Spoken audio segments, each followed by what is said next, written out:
welcome back to another video of the Immersive Worlds channel. I am just outside of the area near Merchant House, which is where our exhibit is, and I'm going to go to the National World War II Museum today. I've heard a lot of great things about this museum. It's listed as the #1 tourist attraction in all of New Orleans.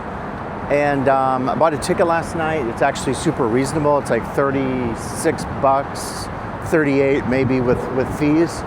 And I'm like, I need to check this out because people have been saying good things about it.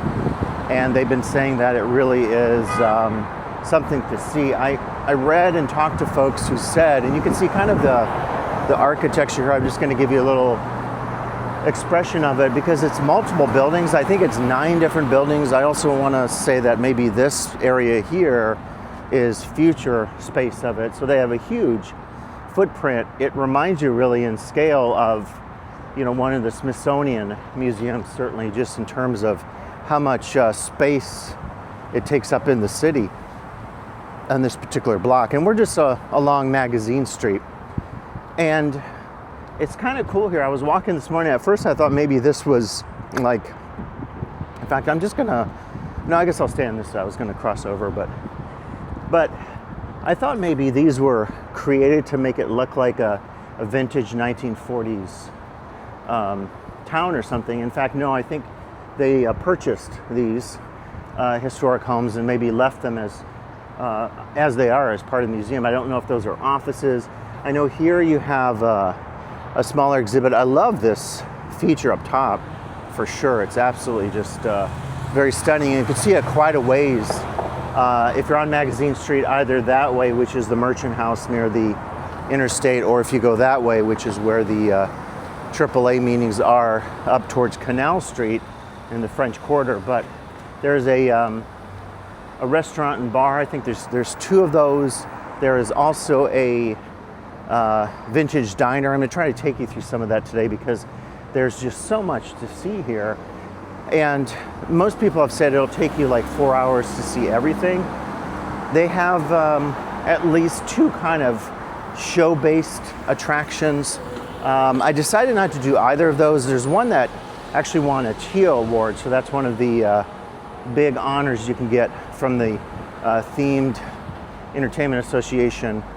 And it's kind of a big deal. And I want to say that was either 2011 or 2018. I can't quite remember when that was. But it's a very immersive experience that it has film, it has, you know, props that kind of like a Vegas old school stage show that pop up. I mean, it has really a lot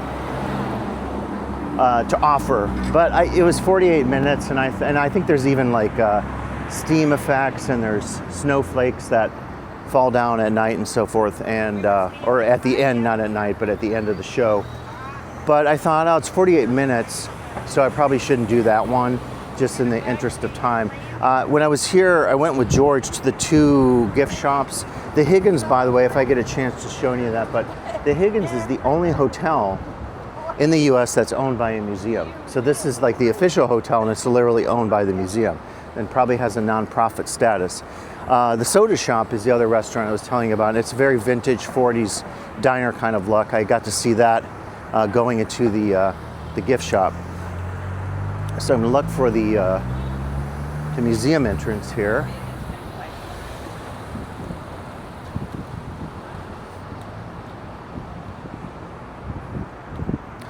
But yeah, sort of my goal today is not to see everything super carefully and in depth, but more or less to really try to look at the immersive, really 2 things to look at, kind of how an immersive experience is created here, because I'm always interested in that. They've done a lot on the outset as well too. And really then the second thing is to try to look at how they deal with sort of, you know, this turbulent period of American history. So why don't we go ahead and enter and queue and so forth. Hopefully the queue is decent. We shall see.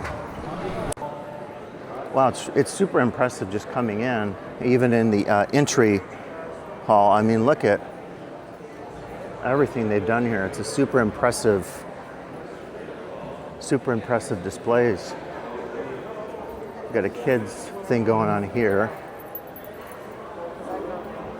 And here is the train experience, I guess, that we enter. This one I'm kind of excited about. I heard really good things about this. So I guess we just enter here. Is that what we do? Maybe.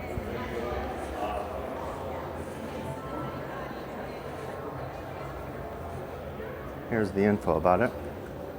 Okay. All right. Thank you. Let's go. Okay. Thank you.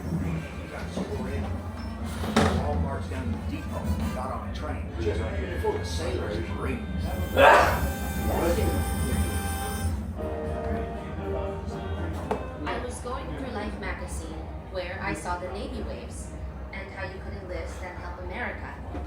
And I thought, well, I think I would like to do that. And that started the ball rolling and they accepted me. They swore me in and they gave me a medical and some shots which made me feel pretty sick. And they put me on a train to Hunter College, New York, where they had the boot camp.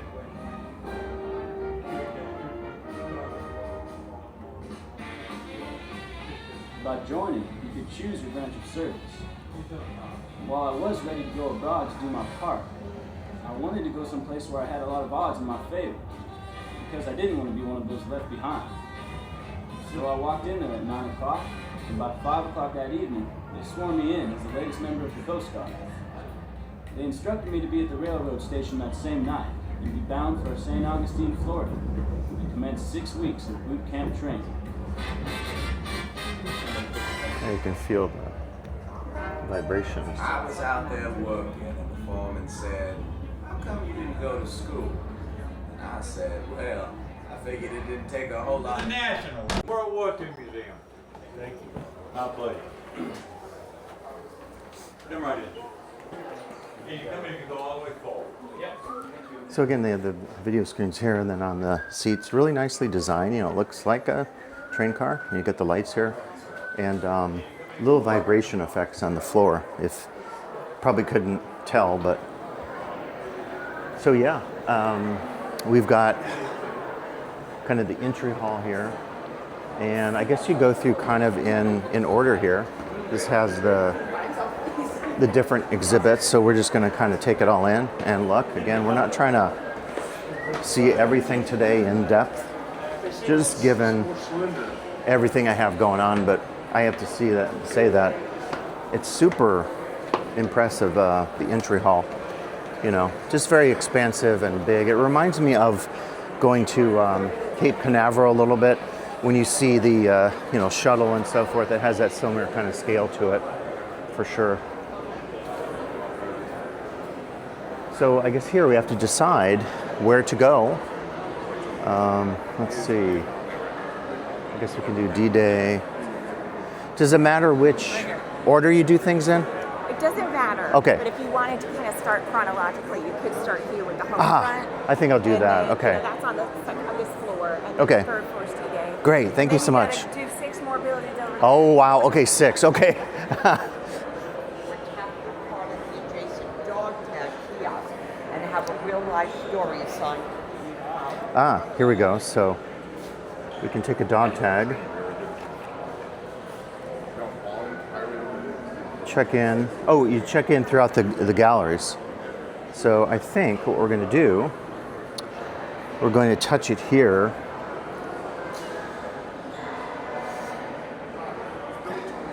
You know, the other exhibit I've been to that does this is the, okay, please register your dog tag to follow a story or a collection. Okay. I'm just going to have it choose one for me. Okay. And then you can pick up the wand, and it has audio playing. You're not going to be able to hear it, but yeah, it's super cool idea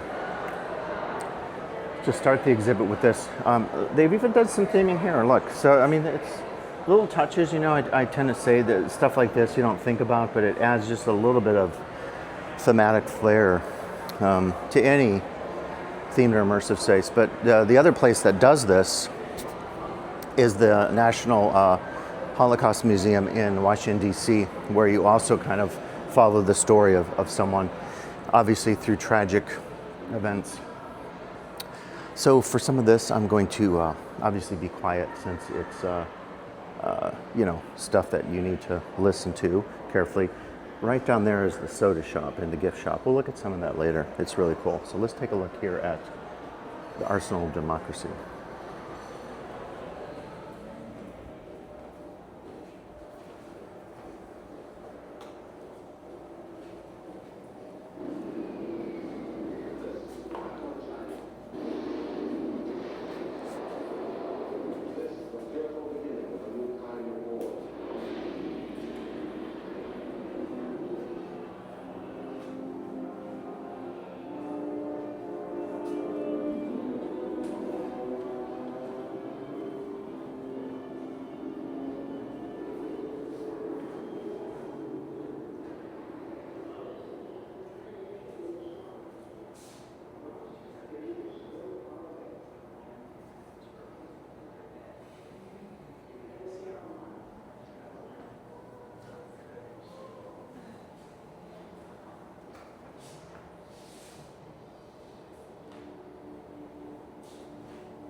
Okay? I'm gonna go to the restroom. You have to go? No. Just keep walking. I'll catch up with you. Just keep going that way. I'll find you.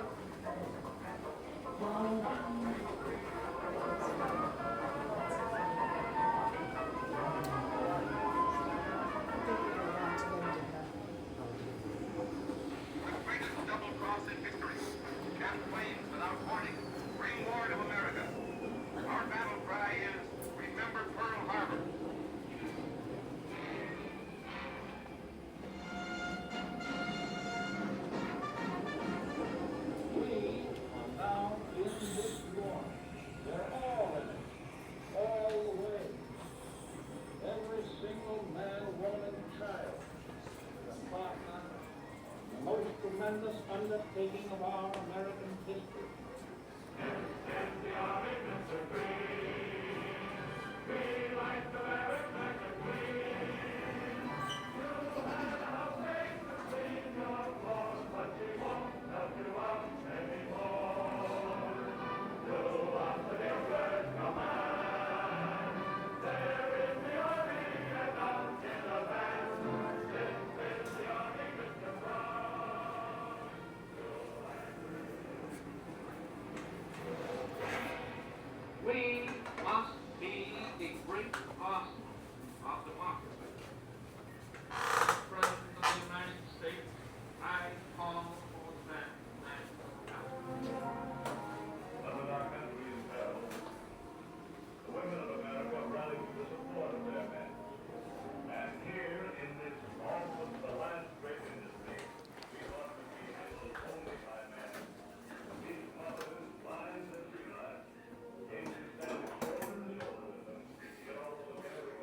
sports.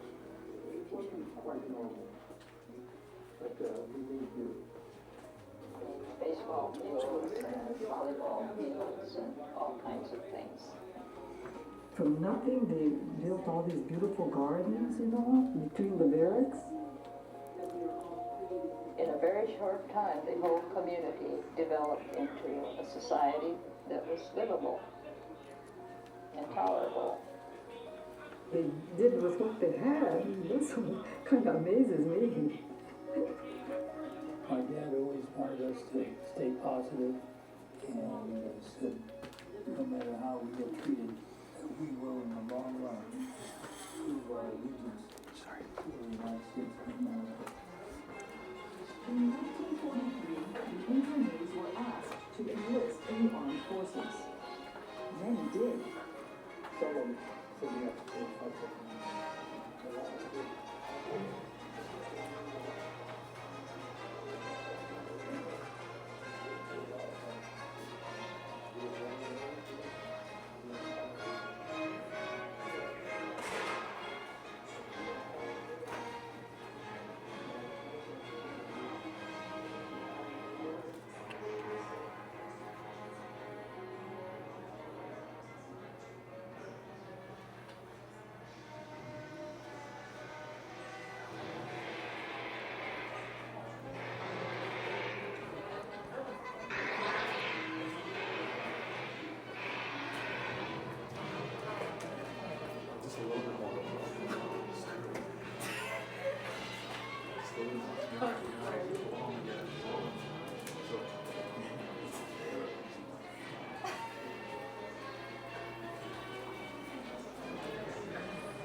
The goods are brought to seaports on the east and west coasts, the Gulf of Mexico, and the Great Lakes, where they're building ships operating on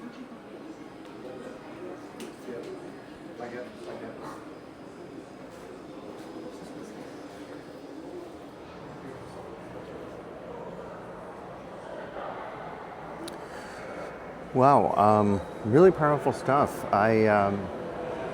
Obviously I can't talk to you during that. I think it's a place where you want to really be silent and respectful, but just some really powerful displays. There's just obviously a lot of information to take in, but you have everything from interactive screens. I like those interactive drawers where you have the little red star that you use to know that there's something you can interact with, but just the way they've reconstructed the spaces, the vintage home, the laboratory area here with the Manhattan Project. We're going to go upstairs here for I believe the D-Day exhibit is on floor 3.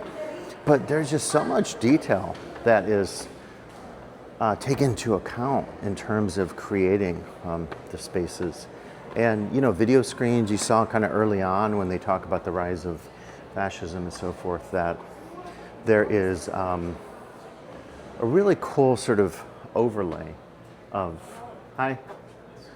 There's a cool overlay of sort of transparency effects when you see those various screens. So again, trying to be quiet here as we walk through. Well, look at this.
Instead, they devised an elaborate plan to make the Germans think the invasion will come here or through Norway or more. To maintain this deception, the Allies created phantom armies using fake tape that narrated the broadcast.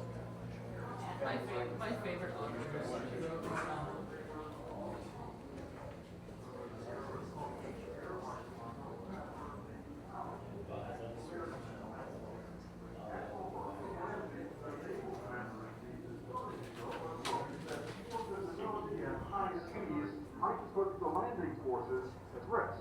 Serious concerns about the weather. Eisenhower knows that bad weather could cripple Allied air control. Risk seems great. He asked if we wanted to leave. No one objected. Eisenhower gives the order to postpone the meeting or leave. Next, let's put everything on hold.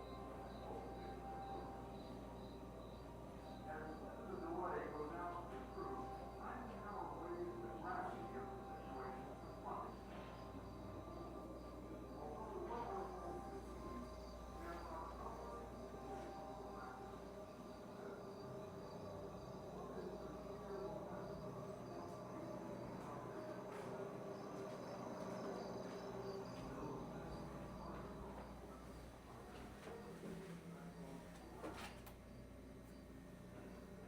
Weaken in 2 days. But when you're in combat, there's a fear there that your stomach doesn't turn. Your heart is beating like crazy. Your guts are turning. First you saw nothing. Black sky going down. I landed some distance, 9, 10, 12 kilometers northeast of the country. That's all.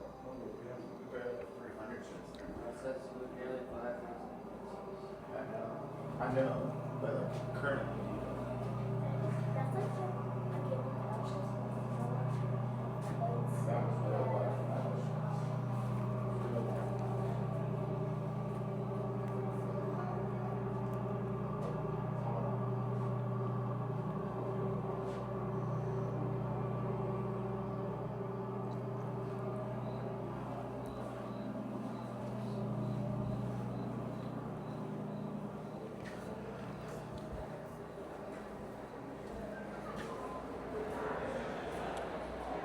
Yeah, the D-Day information, very, man, I just would love to spend hours here and just read everything super carefully. You could definitely spend an entire day here. I'm just going for that quick overview, run through kind of the museum, but just continue to say that what they've done here is super impressive in terms of the design, you know, mixing up different types of video screens, audio, narratives of actual veterans and people on the home front, etc. Models, mock-ups of the plywood gliders back there. I mean, just such a range of approaches to presenting the information, all very immersive and I think respectful. I assume now this is the D-Day invasion in Normandy.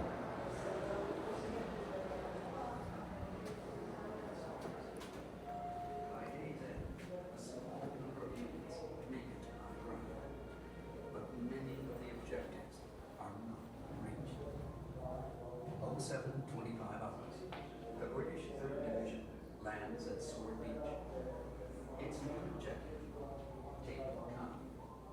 The British airborne helps to keep The other thing I would say is the way they use objects here is super effective. I think objects are always such a authentic way to kind of gain an understanding of anything in a museum. But just, you know, you see that kind of literal three-dimensional history in front of you. And I will say the museum has not sugar-coated stuff. I was impressed to see so much talking about racism. The whole section on Japanese internment camps that we saw. I had a chance to visit Manzanar years ago, which I highly recommend. Kind of if you're driving down to Southern California to from Northern California. And again, just really dark stuff to consider. And I think when you do it in any museum, you have to really be, you know, attentive to people's understandings and also just their levels of tolerance, because so much that we're seeing is, of course, really challenging part of world history, really. One battleship, I'm not sure which one it was, but it was so close to the shore. He still believes the Northern Atlantic is a diversion, and that the main Allied attack is still to come. However, even without reinforcements, the German troops refused to yield. By late July, 7 weeks after the Northern Atlantic, Allied forces hold positions they had expected to reach in 5 days. And needed. On July 25th, in an effort to break out, the Allies launched a major attack. It begins with a massive aerial bombardment. The American Army drops more bombs and artillery shells in a single attack than ever before. The German divisions lose 70% of their men. 2 days later, the Allies finally Okay, yeah. Yeah, be front to the right and to the right.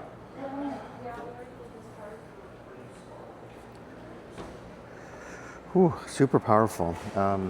Sort of go from D-Day and then the end of the war. I'm going to be curious to see what the other buildings feature. But certainly what I saw so far is super powerful, emotional stuff. I think done in a very tasteful manner. Again, when you're dealing with warfare, Holocaust, genocide, and if I've been to so many such museums around the world, it's very important to think about tone. It's like the number one thing. You don't think about that kind of issue in you know, other spaces maybe that have a more neutral focus. If it's a design museum that you're creating thematic interpretations for, you're not so much worried about tone maybe. You're worried about design and storytelling and narrative, but when you're dealing with harrowing history, it's a much different dynamic. So I think they've really established something that's super tasteful. So we're going to go forward and more buildings this way. Yeah, I'm quite blown away by the way they've designed those first few exhibits we saw. I don't know if that was 4 or so, but you're getting a nice view here of this is the skywalk. If you remember, we were standing there before. I came from that way off of Magazine Street and walked here and went into the entrance. So you kind of go up and do that building. Really beautiful views. There's the Sky Bridge there, you can see. This is the U.S. Merchant Marine Gallery. So I guess it's not purely chronological. We'll have to see. And I'm not saying it would have to be chronological. I think certainly one of the challenges with any museum that's a history museum is, you know, do you follow sort of time in a chronological sense? So let's check out more. Ships would be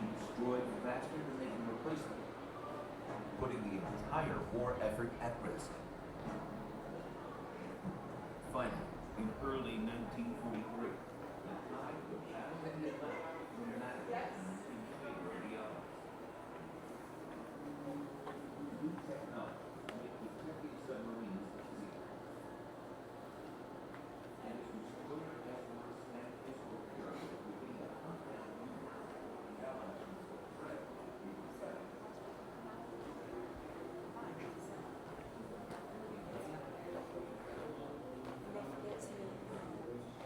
Are we on film? Are we on film? No. Aw. Well, no, I turned the camera away. I'm just trying to get some of the exhibits. Is this the next exhibit? Yeah, these are packed full of content. Oh, okay, okay. So kind of just follow this way then. So. Yeah. Okay, awesome. Thank you so much.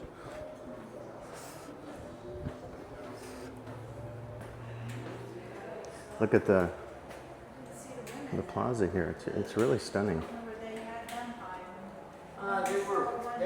We're going to look this way too. Really beautiful views of the city here between Lower Garden and the warehouse district. Whoa, okay, airplane. Okay, road down to Berlin. Road to Tokyo, I know that's where we're going to get our story. I think his name is Robert with our dog tag. Okay, stairs down. I think so let's stay up here. This is where we're going to get some of Robert's story. It's a German Messerschmitt plane. Very famous. Quiet, please, so we won't talk.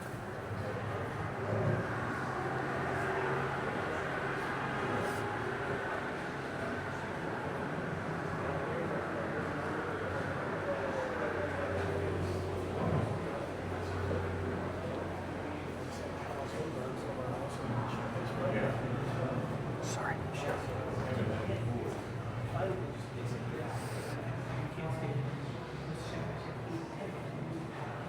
But he was incredibly easy to do. Like he saw you exactly.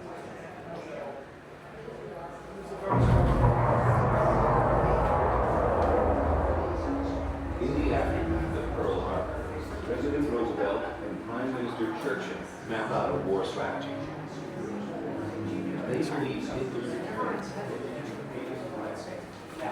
Sometimes people say, that's okay. All of it. I want you to think of a very, very famous quote that I know we've all heard before. It's attributed to Japanese Admiral Yamamoto. He's had on Pearl Harbor. We start preparing our fleet to get back into action. He says, I feel that we are global. This is John. He actually never said that. That's a quote from the George Boy's War. That's not what he said. He did not say that. But what he did say, he says, I will run flyers of the Americans and the British for 6 to 12 months of this war. After that, I have no expectation. Exactly 6 months after Pearl Harbor, that proved that midway, very aptly.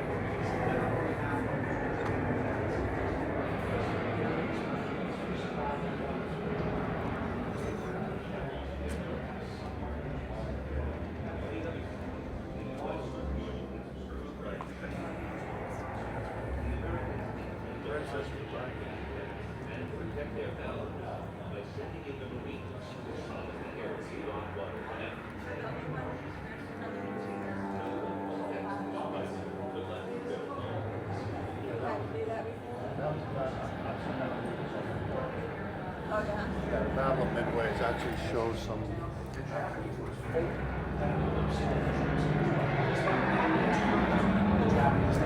most powerful navy in the world at this point in history. I feel like I missed something this way. I don't know. Did I miss something over this side? Oh, I did, yeah. Or is this? I wonder if this is the way you exit out. Let's see here.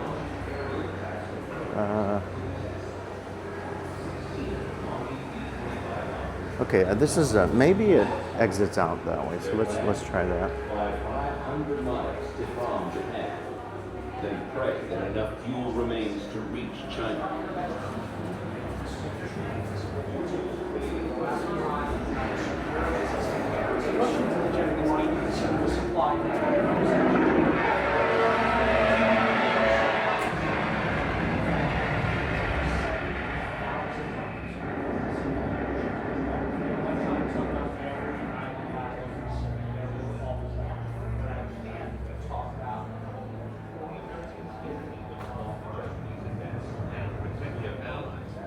sending in the Marines to seize the airfield on Guadalcanal. No one expects this fight to last very long.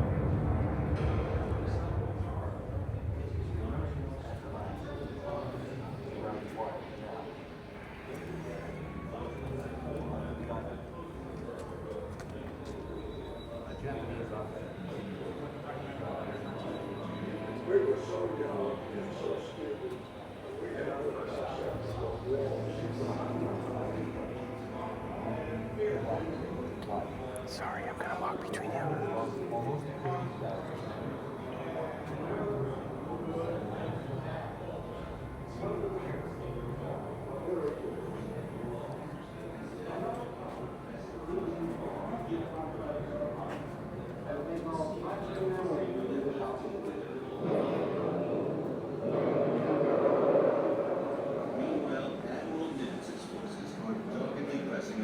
The Central Pacific, launching one amphibious invasion after another. In the Gilbert Islands, the Marshall Islands, the Mariana Islands. Each lander, his men refine the complex, treacherous challenges of invading from the sea. Reaching the Marianas provides a special bonus, giving the Allies airfields that put the Japanese homeland within range of American B-29 bombs.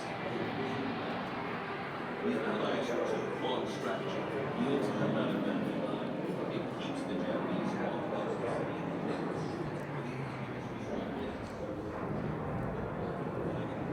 By 1944, the Japanese are in retreat all across the Pacific.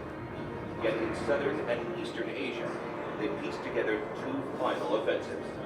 In Burma, the Japanese attempt a last-ditch invasion of India, but are rebuffed by British Commonwealth troops. In China, they commence a massive 8-month assault that comes dangerously close to bringing the National Army to its knees. But somehow, the Chinese manage to hold on.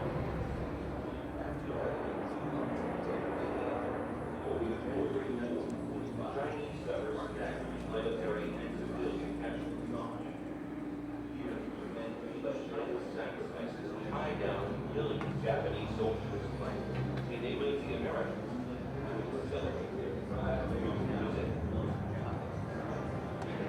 Took all the weapons and ammo they could carry and moved up in the hills. They were looking right down our throats. Everything.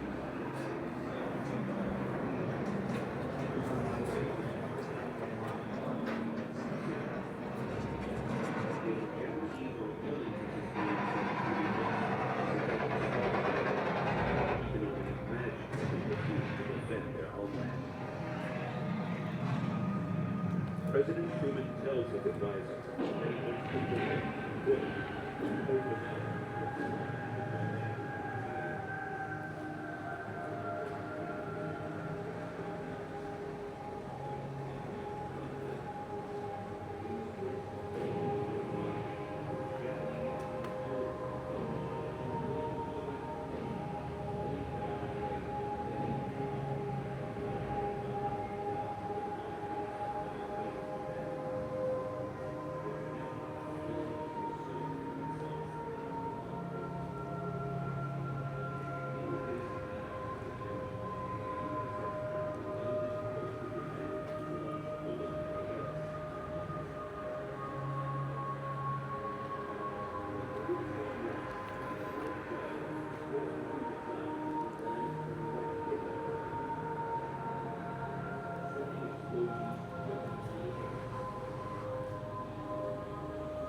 Ooh, oh, super powerful.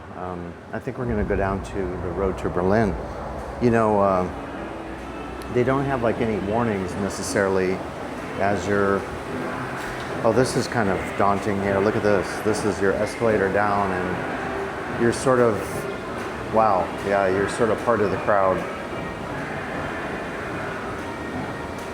But yeah, just. I'm not going to talk, but super powerful what we just witnessed upstairs. And there's a starkness to this kind of descent down.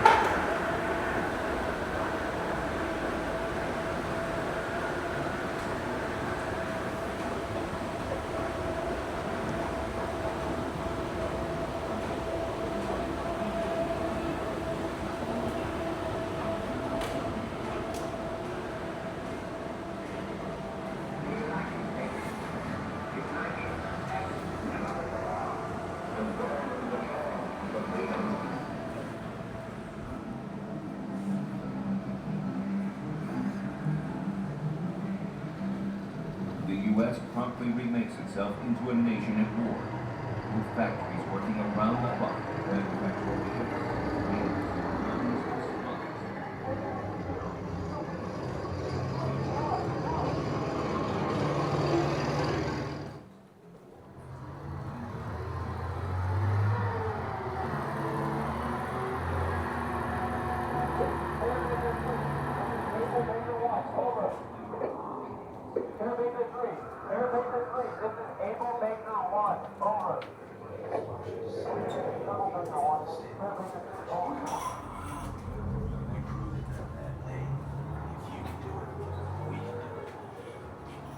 In the winter of 1944, American and British allies finally pierced the Gothic line.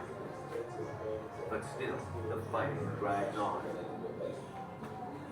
Altogether, the Italian campaign will be a grueling 20-month war of attrition.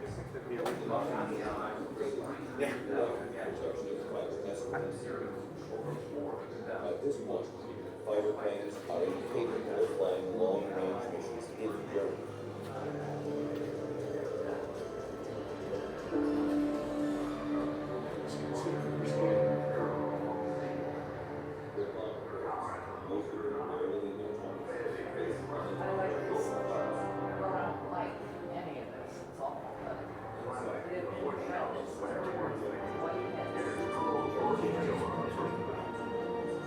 Kinds of people are staying on this beach, the dead and those who are gonna die. Let's get the hell out of here. Along the beach, officers rally their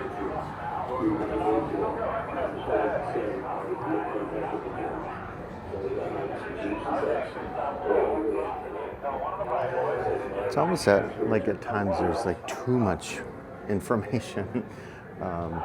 Again, I think you would need a day here, if not really 2 days. And by the way, they offer a second day pass for $15, which is really reasonable. But look at how they've just really, I mean, every space that you walk through is so masterfully designed. And I love the combination of sort of the material stuff they do. Sometimes there's sort of two-dimensional backdrops, but the projection of the video here is, I think, really effective. Again, and this is no fault of the museum, but I feel overwhelmed with information. Plus, as I was getting into going down the escalator, it's very harrowing stuff to be focusing on, for sure, emotionally, just seeing all this horror and death. Blinded by their optimism, the leadership fails to recognize the lethal traps that lie ahead. The Germans have constructed a 400-mile defensive line, thick with interlocking bunkers, pillboxes, minefields, and artillery. The Siegfried Line coils along the German border like dragon teeth, poised to shred approaching armies. As summer wanes, Eisenhower attempts to smash through the line at the German city of Aachen. The fighting is ferocious as the American First Army encounters a city armed to the teeth, mines and snipers. The games come house by house. Block by block, Sheriff Bond, pride by death, courage, sacrifice. battlefields of Europe as they fought to free us from the darkest of tyrannies and restore a sense of hope to the world.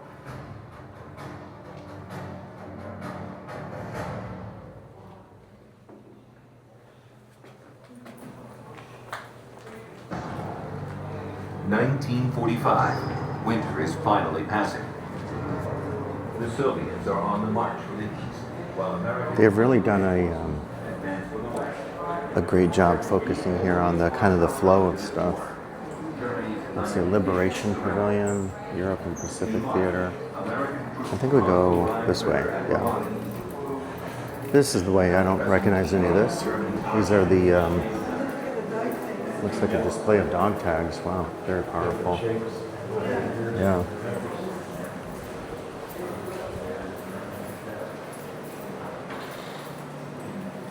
Okay, so we just kind of follow along here. Again, the flow is very well designed. We just want to sit there. That's it.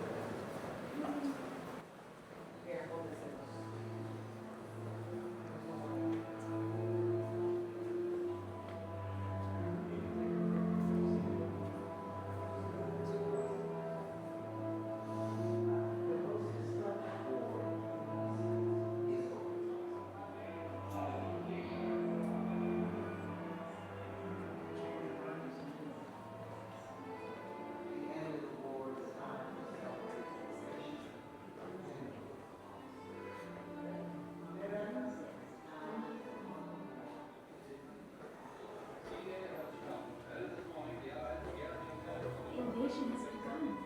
A huge commotion in the annex. Is this really the beginning of the long-awaited liberation? The liberation we've all talked so much about, which still seems too good, too much of a fairy tale ever to come true. Will this year, 1944, bring us victory? We don't know yet. But where there's hope, there's life. It feels like a fresh wish.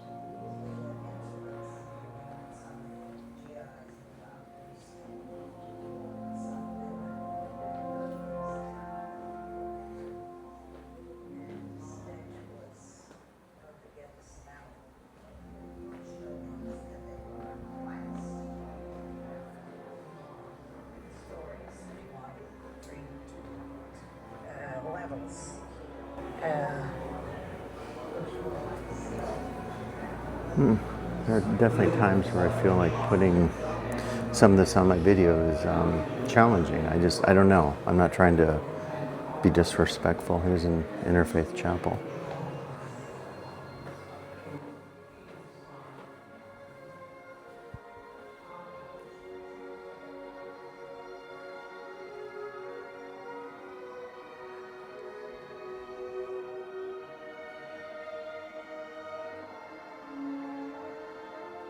Oh, it's very powerful.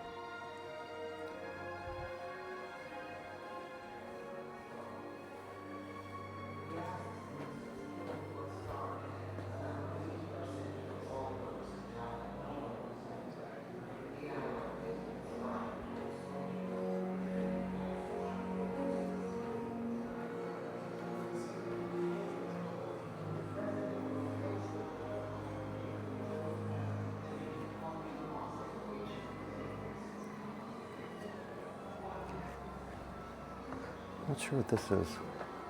Celebration stairway. Wow. This is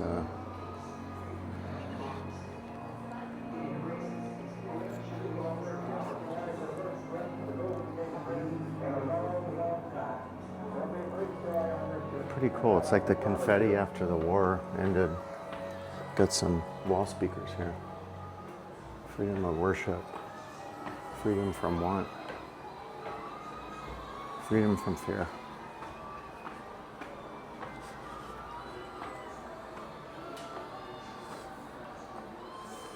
Let's see. I wonder if I'm supposed to go that way. Guess I'm going to go back that way and then maybe it forks around.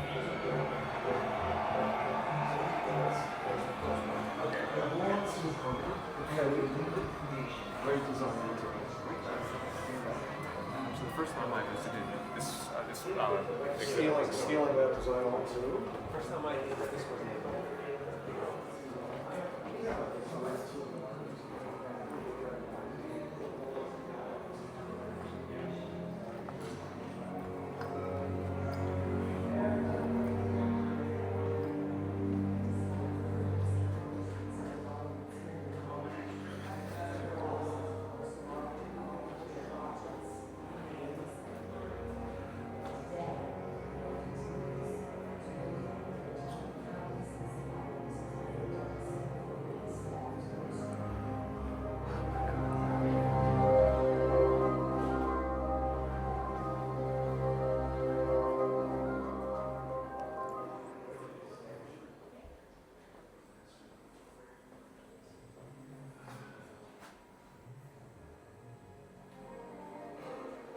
The mission was to protect the precious cultural heritage of Western civilization amid the ravages of war. The operation was the Monuments on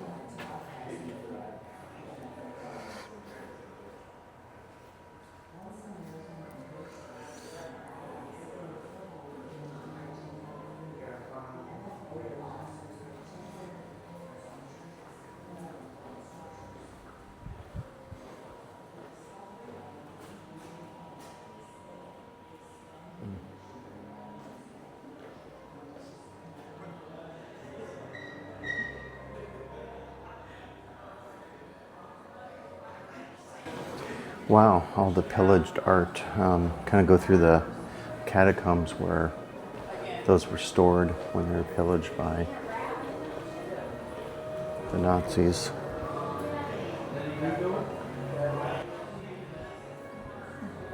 That's the art. I think we go this way. Good. That upstairs part, will we eventually come to that? The one that's up there? Or should you go up this way to see the upstairs? What do you need to? Well, just when you walk up the stairs, there's a gallery, and I was wondering if you go through this way, if you'll get to that gallery. Upstairs? Yeah. No. Oh. You have to go to the second floor for that gallery. Oh, okay. So I should continue this way? Yeah. Okay. It starts where those people are walking. I started there, and I've worked all the way around. Here, and then you go in there. Ah, okay. But then there's the movie in this building is on the third floor. Oh, okay. But there's Second more floor upstairs. is where all the other. Oh, okay. So I have to decide if I've seen this or not. I think I'm. Oh yeah, I came out here. So then I go. I guess to the second floor then, right? If you're. Yeah, I finished all this. Yeah. Yeah. Okay, perfect. Thank you. Okay, I'll do stairs. Thank you.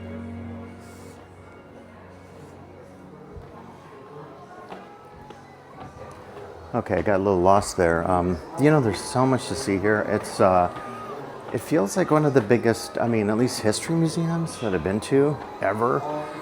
You know, it's not obviously as big as some of the great art museums like the Louvre or the Hermitage that I've been to, but this is, I'm trying to think of a bigger, like going to the Smithsonian. Of course, the Smithsonian sort of split up into different themes. This is all has one focus, but it is massive. Women and minority groups who have played key roles in forging victory face the bitter irony of returning home to the inequality, segregation,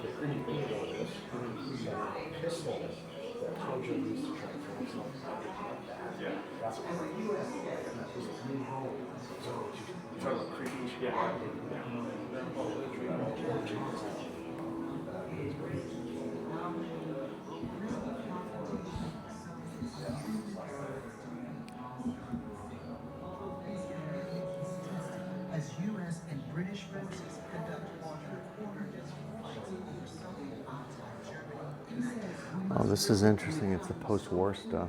So dynamic, so progressive that each city Super cool. They're doing the post-era here. Yeah. the changes on the Wow. transforming. Space race.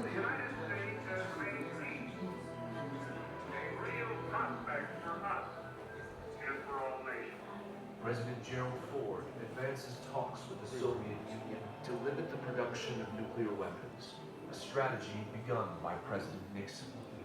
The leadership of the United States of America since the end of World War II has sustained and advanced the security, well-being, and freedom of millions of human beings besides ourselves. We fought fire with fire, devastating and fire better equipped with water. What draws us together perhaps more than anything else is the belief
actively promoting peace, freedom, and democracy in the world, it embraces its own challenges and opportunities at home.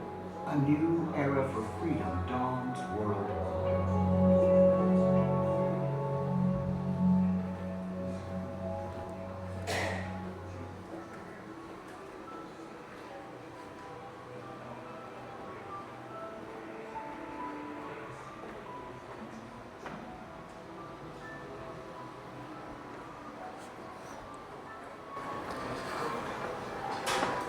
There's so much to explore here. Like I was saying in there, it's impressive they've kind of covered the post-war situation, even leading into the 70s. So yeah, I don't know what's up here, if it's just the film. There's again a few immersive films to see. I'm not entirely sure. It's a lot of stairs here. It's good exercise. The Freedom Theater, okay. Yeah, this is the show. Okay, the Boeing Center. Get some great views of the city here, don't we? Different views, yeah.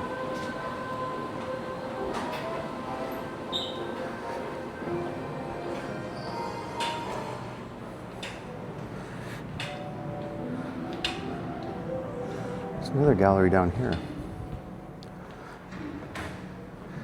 Yeah, it said if you're afraid of heights, don't visit this. It's definitely very high, isn't it? But you can get really close up to the aircraft here for sure.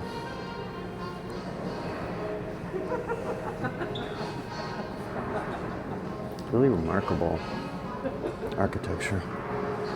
And yeah, and the view up here is quite amazing.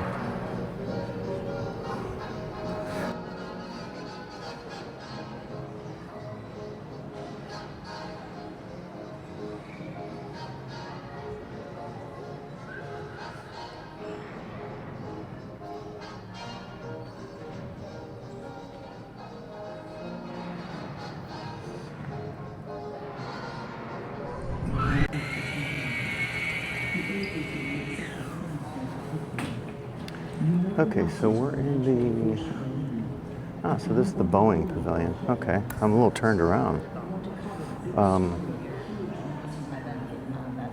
It's one of these things to determine if I've seen everything or not. Didn't really get like a map or anything, but I feel a little lost as far as where I've been before. That says exit there. But yeah, you can see a little more of this pavilion. It's just quite amazing how many spaces, different buildings they have here. And it ranges from, you know, those very historic looking ones on the entrance on Magazine Street to these more very massive, kind of futuristic, abstract, metallic looking ones.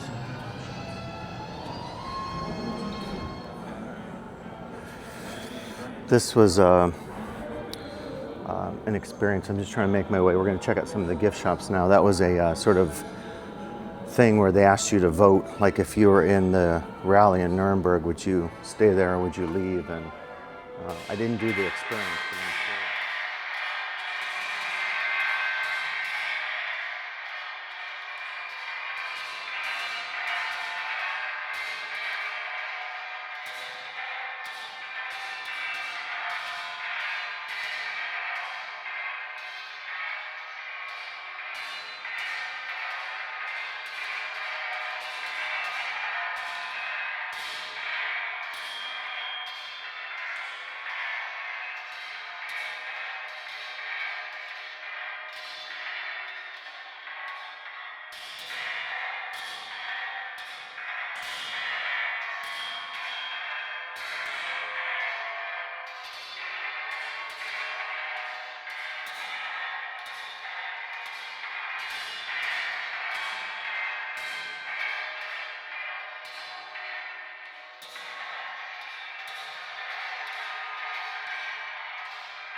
Very interesting, the whole reflection on why Hitler was against abstract art, avant-garde art, and why he preferred realism and Wagner and music and so forth. Yeah, they've just done so much here in terms of just such a focus, you know, a global focus that is focused on literally the entirety of the world. Of course, it's a world war, but it definitely has a feel like you cover every aspect of World War II and beyond. There isn't a lot sort of you know, like when you go to quite a few Holocaust and genocide museums, they'll show you actually the kind of road to tyranny or the road to the particular historical period. But even, you know, even the gift shop has like this whole design aesthetic and focus.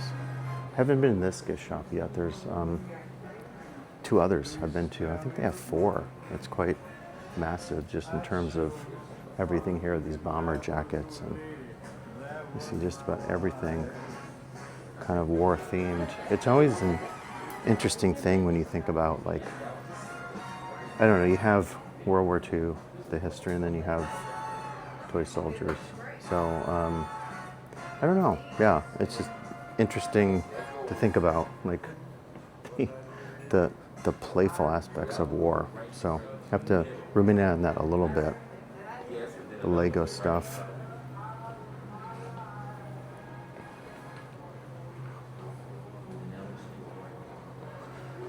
I don't know.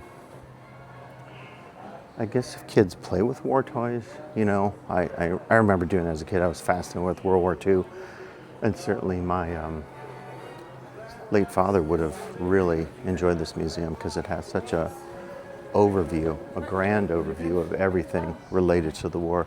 Here's the restaurant. It's quite beautiful. The higher end restaurant, American sector. Look how beautiful it is, yeah. The bar here, everything has such a great design focus. A little waiting area here. Canopy of Peace. And I think he was saying if I want to go back towards the entrance where, I don't know what this is, Stage Door Canteen, okay. Oh, this is kind of cool. I don't know if anything's in here. Wow. Ah, maybe they do events in here. That's quite remarkable. Whoa, very period. Look at the floor here, the lights. Oh, this is beautiful. I'm just a bit overwhelmed at the scale of this museum and everything that they've put into this. So this looks like, yeah, there's lights, and so they could totally do performances here if they wanted to. Really impressive. Wow. And there's the second floor as well. Wow, really impressive space. I'm just overwhelmed by how expansive the whole museum complex is. It really rivals anything in the world. It definitely rivals many of the Smithsonian exhibits and museums. So I think he was saying I should go to the second floor. And I think I have to go back down. Here you go, evening shows. And here's another smaller gift shop. So overall, there's at least 4 gift shops I know of here. Yep, so let's try that. This is closed off, so we're gonna go up and then I think down 1 floor, and I'm gonna show you their period diner. And then there's a few other gift shops as well. You easily could get lost here. I think this would be a good museum to have a map at to make sure you cover everything. I think I saw every exhibit, but I still have this feeling kind of like, did I miss anything? I don't think I did, but it's just so labyrinthine, it's maybe easy to miss stuff. So yeah, let's see. I'm trying to go back to the entrance I came in with the diner. Oh, that way, great, thank you so much.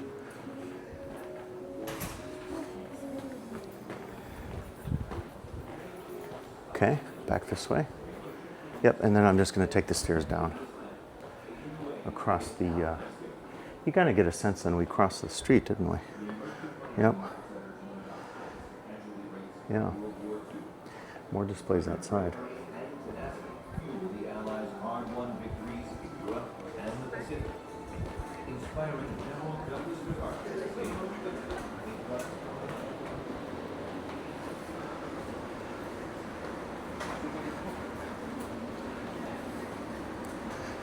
Get a sense of it's a true, you know, museum campus if you think about all the buildings. It's just amazing how much space they have. And I was talking to someone who said when they got, I think it was James, the really nice concierge from the Higgins. Oh, look at all the people.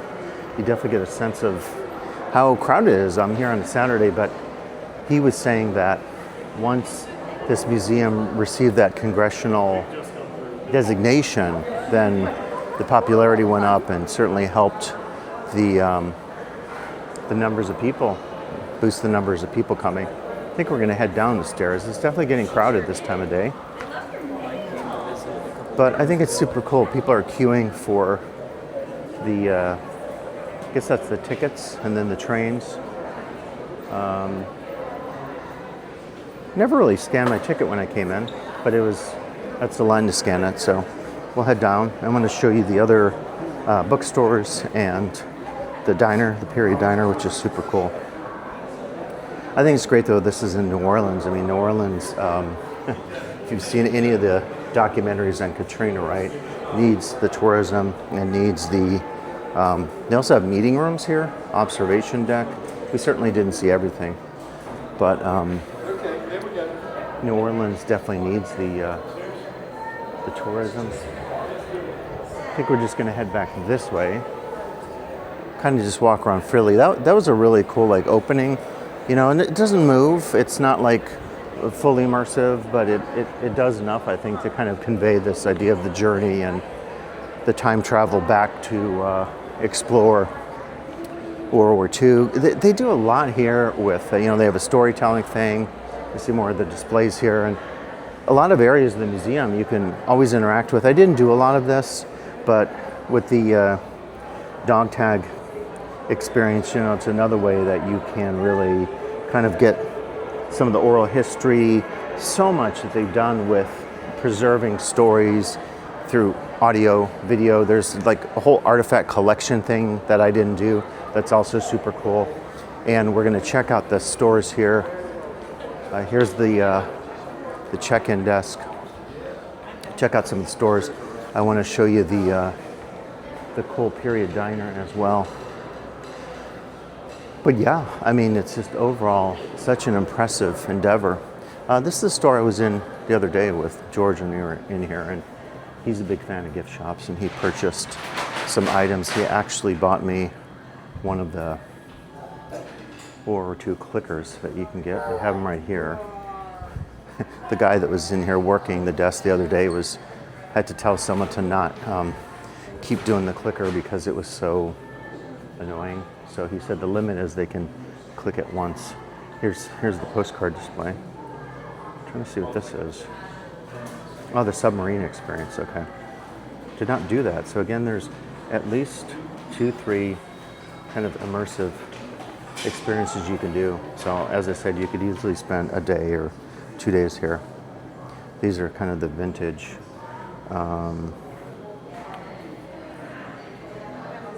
When you ride alone, you ride with Hitler. Wow.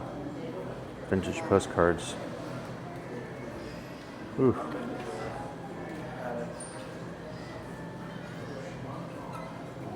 And you see some of the displays too.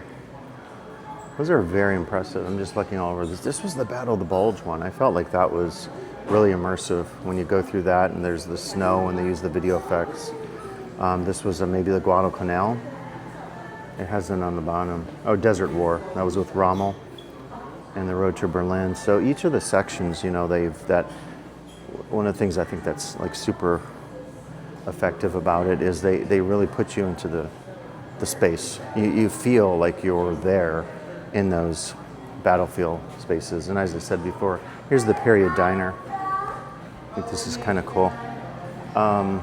But they do it, as I said earlier, in a very tasteful way, right? They're not trying to overly, again, cool diner here. Yeah, really bright and just, yeah, more posters up here as well. Jukebox, art. Yeah, really well done. But they do it in such a tasteful way. I feel like they're not celebrating war. And I was talking to someone. I don't think we went in here actually. Tom Brokaw, Greatest Generation. Another gallery here. There's so much you can see here, really. And some of this would be free, right? You can look at some of this without the admission ticket, but certainly it's a good idea to buy an admission ticket to support the museum. That a comedian spoke to. I would know the lines and the cues and give them the cues, and they thought it was so cute because it was 12. Really appreciate how the museum has focused on storytelling and keeping the stories alive. I think that's a super important part of cultural heritage is the oral, right? The non-material heritage. And some museums might do too much of the object-focused stuff, but they're doing both, and I think that's super admirable because definitely you need those voices to shine through to express cultural heritage. As I've written about in my numerous pieces on cultural heritage, you definitely have to think of the non-material or the immaterial, whatever you'd like to call that, stories, folkways that are not always passed down in a form that's recordable. Unfortunately, with audio-visual means, we can preserve stories for future generations. I think storytelling is the number one thing that you have to think about, and too often the focus is on just the objects. Those are some of the galleries we're at as we're coming down. And so yeah, overall this video is over. This is cool, special needs, sensory-friendly mornings. Really cool they do that. It's a great thing. You see it's really hopping on a Saturday. Again, entranceway, very powerful. I didn't notice that until now, the train schedule they have there. So, but yeah, I think the way this museum combines all of these modes we've been talking about, they don't have a lot of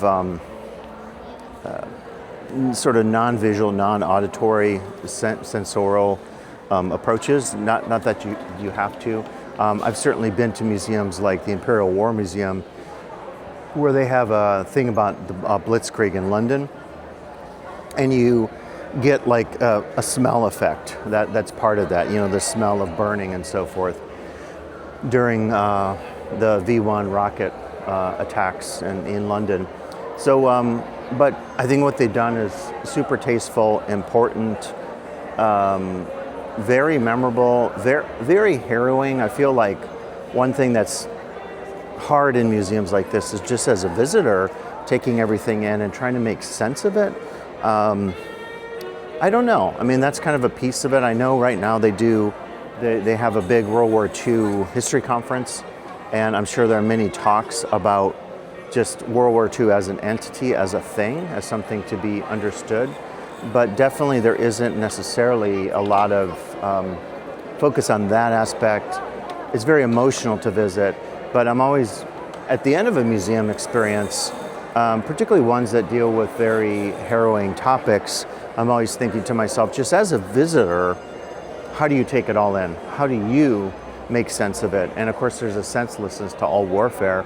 And World War II, when you look at the scale of deaths and just the horrible effects of it, destruction, and you see that through just about every exhibit hall, every thematic area they have set up, you probably struggle likely, as I do, with trying to make any sense of it. So it's just an existential sort of quandary I have when visiting a museum.